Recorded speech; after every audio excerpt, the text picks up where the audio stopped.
স্বাগত জানাচ্ছি আমাদের অনুষ্ঠানে। এবং যেই কথাটি বলছিলাম যে আসলে কি ঘটতে যাচ্ছে 23 তারিখে, আপনি আপনার একটা ইন্টারভিউতে বলেছেন যে 23 তারিখে শেখ হাসিনা প্রথমবারের মতন সংবাদ সম্মেলনে আসছেন, এবং কেউ কেউ এটিকে বলার চেষ্টা করেছেন যে প্রকাশ্যে তিনি আসছেন।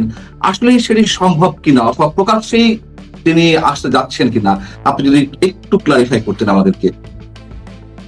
দেখুন, ধন্যবাদ। আমি কূটনীতির নিয়মিত সাংবাদিক, কূটনীতি কভার করি। আমি শব্দ চয়নের ব্যাপারে খুব সতর্ক থাকি। আমি কোনো ভিডিওতে কোনো প্রোগ্রামে বলিনি যে তিনি শারীরিকভাবে আসছেন। তিনি সাংবাদিকদের মুখোমুখি হচ্ছেন। এখন মুখোমুখি ভিডিওতে হবেন না অডিওতে হবেন, কিভাবে হবেন সেই বিষয় তো আমার জানা ছিল না। যে আমি যে সূত্র থেকে সংবাদ পেয়েছিলাম যে তিনি এতদিন পর্যন্ত আওয়ামী লীগের নেতা কর্মীদের উদ্দেশ্যে বক্তব্য রাখছিলেন। এই প্রথম যখন বাংলাদেশের নির্বাচনী প্রক্রিয়া যদি শুরু হয়, তাহলে 22 তারিখে তিনি তার দলের অভিমত নির্বাচন সম্পর্কে, আওয়ামী লীগের সম্পর্কে, এখানে কিন্তু তিনি রাজনৈতিক দলের উদ্দেশ্যে কোনো বার্তা রাখবেন না। তিনি যে বার্তাটা দেবেন, যে বার্তাটা হচ্ছে তিনি কি ভাবছেন আওয়ামী লীগের সম্পর্কে, আওয়ামী লীগের ভবিষ্যৎ সম্পর্কে, এবং আওয়ামী লীগের এই নির্বাচনে তাদের ভূমিকা কি হতে পারে।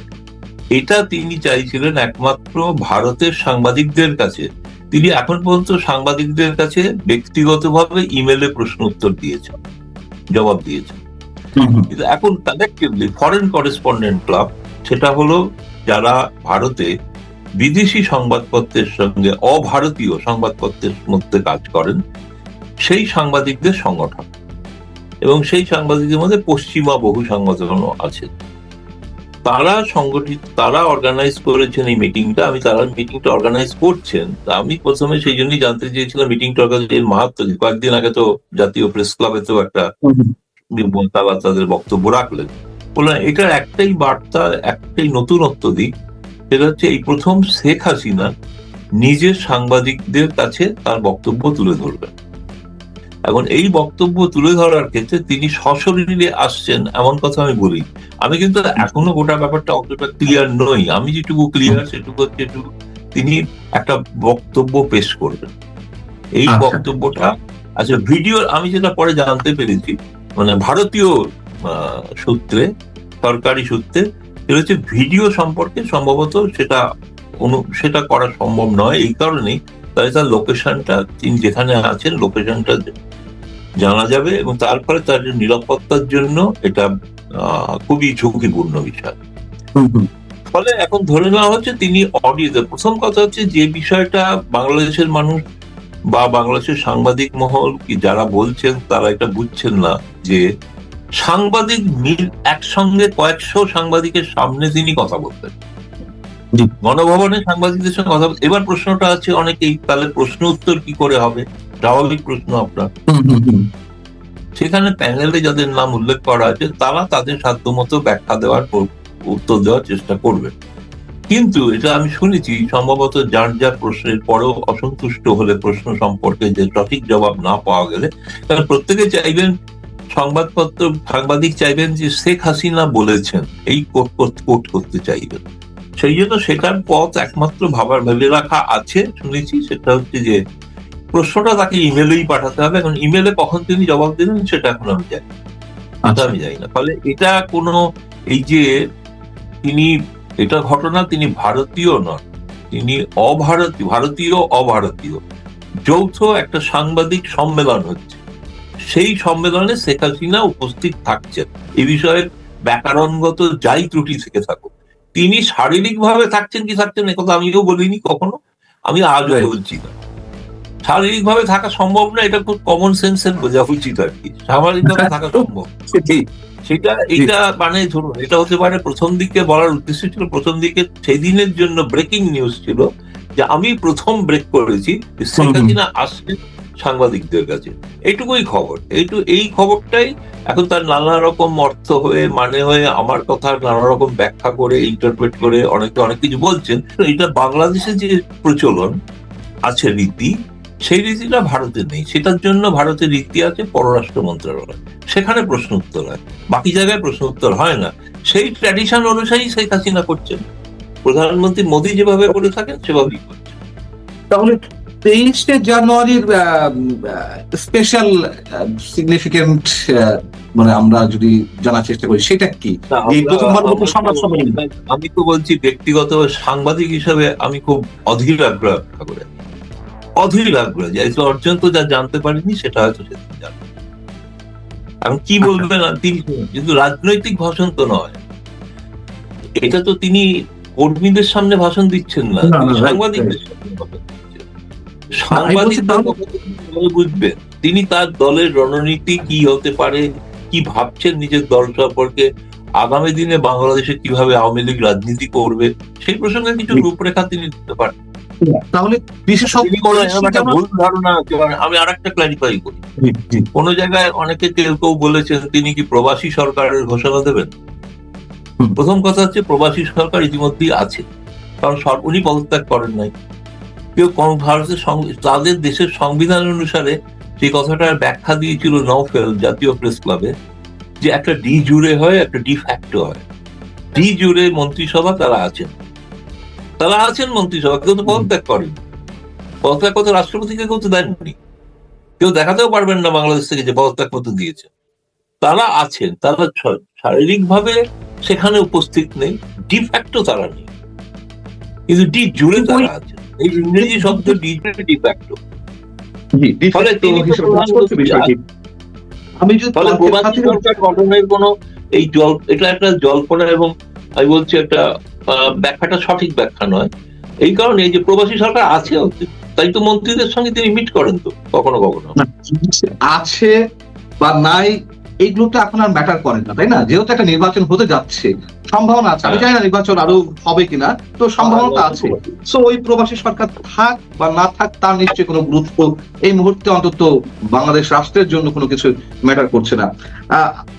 আমি একটু জানতে চাচ্ছি তাহলে, মানে বিশেষত 23শে জানুয়ারি তিনি যে কথা বলবেন বা সাংবাদিকদের প্রশ্নের উত্তর দিবেন, বিশেষত তাহলে আমরা এটি ধরে নিতে পারি যে এটি প্রথমবারের মতন কোন সংবাদ সম্মেলনে তিনি ভার্চুয়ালি উপস্থিত হন, সরাসরি উপস্থিত হন, অডিওর মাধ্যমে উপস্থিত হন, যেভাবেই হন না কেন তিনি সাংবাদিকদের মুখোমুখি হচ্ছেন, তাই তো? বাকি বিশেষণগুলো বাদ দিয়ে বলতে হবে সঠিক কথা, তিনি উপস্থিত হচ্ছেন। আচ্ছা, সাংবাদিকদের সামনে, এর আগে তো সাংবাদিকদের সামনে সাংবাদিকদের সামনে এভাবে কোনো সাংবাদিকদের একটা সভা এরকম অর্গানাইজ করা হয়েছে, সেখানে তিনি এসেছেন কোনোভাবেই হোক, সেরকম তো ঘটেনি, সেটাই প্রথম। রাইট, এটাই ভারতের প্রথম। তাহলে এবার আমার প্রশ্ন, যেহেতু তিনি ভারতে রয়েছেন, অবস্থান করছেন, আশ্রয় নিয়ে আছেন, তার বিরুদ্ধে এর মধ্যে একটা মামলায় রায় হয়েছে, আরেকটি মামলায় রায় হচ্ছে, সেই জায়গা থেকে এমন কোন ব্যক্তি ভারতে বসে কোন সংবাদ সম্মেলনে উপস্থিত হতে পারেন কিনা এই বিষয়ে ভারতের আইন কি বলে? কোন ধরনের রেস্ট্রিকশন কি থাকার কথা নয়, নাকি তার জন্য উন্মুক্ত করে দেওয়া হয়েছে সবকিছু শেখ হাসিনার জন্য? ভারত তো জানেই না, ভারত সরকার জানেই না তার কি শাস্তি হয়েছে, বাংলাদেশ সরকার তো জানায়নি। জানিয়েছে তো, আরে নোট ভারবালে বলেছেন ফেরত দিই, কিন্তু কি শাস্তি হয়েছে, বিচারের প্রক্রিয়া কি, কিভাবে বিচার হয়েছে? প্রথম কথা, আইসিটি নামক বস্তুটি আন্তর্জাতিকভাবে ভারত তার সিগনেটারি না, তাদের যা খুশি তাকে যদি শেখ হাসিনাকে মুক্তিও দিতেন সেটাও ভারতের যায় আসে না, সেটা যদি শাস্তিও দেন যায় আসে না। ভারত ওই ব্যাপারটাকে স্বীকারই করে না, ওই রায়টাকে তো স্বীকার করা হচ্ছে না। আমাদের কাছে তিনি যখন, আমরা 5ই আগস্ট থেকে দেখব Sheikh Hasina on 5th August যেদিন ভারতে ল্যান্ড করেছেন, সেদিন তিনি নিরপরাধ, কোনো অভিযোগ তার বিরুদ্ধে নেই, আইনত কোনো অভিযোগ নেই, এফআইআর নেই। ফলে সেদিন যদি থাকতো, সেদিন এই প্রশ্নটা করাটা সঠিক ছিল। ফলে তিনি যখন পৌঁছে গিয়েছেন ভারতে এবং ভারতে 17 মাস আছেন, তার পরবর্তীকালে সেগুলো বাংলাদেশ সরকারের আফটার থট। মানে তিনি যখন, আমরা একজন নিরপরাধ নাগরিককে আশ্রয় দিয়েছিলাম, ভারত সরকারের বলতে হচ্ছে নিরপরাধ একজন নাগরিককে আশ্রয় দিয়েছি, তার বিরুদ্ধে ফাঁসি হয়েছে না মুক্তি পেয়েছে না যাবজ্জীবন হয়েছে, সে নিয়ে আমাদের তো সেটা পরের ব্যাপার, সেগুলো তাদের জানাতে হবে না। আইসিটি রায় কি আপনি পড়তে পেরেছেন এখনো? না, পূর্ণাঙ্গ রায় তো এখন প্রকাশ পায়নি। পূর্ণাঙ্গ রায় প্রকাশ পায়নি। একটা রায় দেওয়ার পর কোথাও ঘটেছে কোন আদালতে যে একটা রায় হওয়ার পর রায় প্রকাশ করা হয় না? মানে কি ওই রায়টা তো হাস্যকর রায়, কারণ ওই রায়টা তো প্রকাশ করলে ধরা পড়ে যাবেন, সেই জন্য রায়টা প্রকাশ করছেন না। হিম্মত থাকে রায়টা প্রকাশ করুন আগে। কিন্তু জিনিসটুকু তো জানা গেছে যে তার রায় কি এটা বাংলাদেশের ভৌগোলিক সীমানার মধ্যে, বাংলাদেশের ভৌগোলিক সীমানা, তাকে ফাঁসি দিন, মুক্তি দিন, তাকে যা ইলিশ খাওয়ান, রাবড়ি খাওয়ান, যা খুশি করেন, সেটা বাংলাদেশের ভৌগোলিক সীমানা। কিন্তু বাংলাদেশ সরকার তো আনুষ্ঠানিকভাবে ভারতের পররাষ্ট্র মন্ত্রণালয়ে জানিয়েছে, এবং ভারতের পররাষ্ট্র মন্ত্রণালয়ের মুখপাত্র শ্রী রণধীর জয়সওয়াল তিনি উত্তর দিয়েছেন যে আমরা পর্যবেক্ষণ করছি, তার মানে জানিয়েছে আমরা পর্যবেক্ষণ করছি, আইনি পরামর্শ নিচ্ছি ইত্যাদি। আইনি পরামর্শ চলছে তো, নেওয়া চলছে এখন আইনি পরামর্শ, আরো 17 মাস লাগবে আইনি পরামর্শ শেষ হতে। তাহলে মোটামুটি বলতে পারি তারা রায়ের কপিটা এখনো, আমি বলছি দয়া করে বাংলাদেশ সরকারকে অনুরোধ করুন রায়ের কপিটা ভারতে পাঠিয়ে, তাহলে তাদের বলার অনেক কিছু মুখ থাকবে।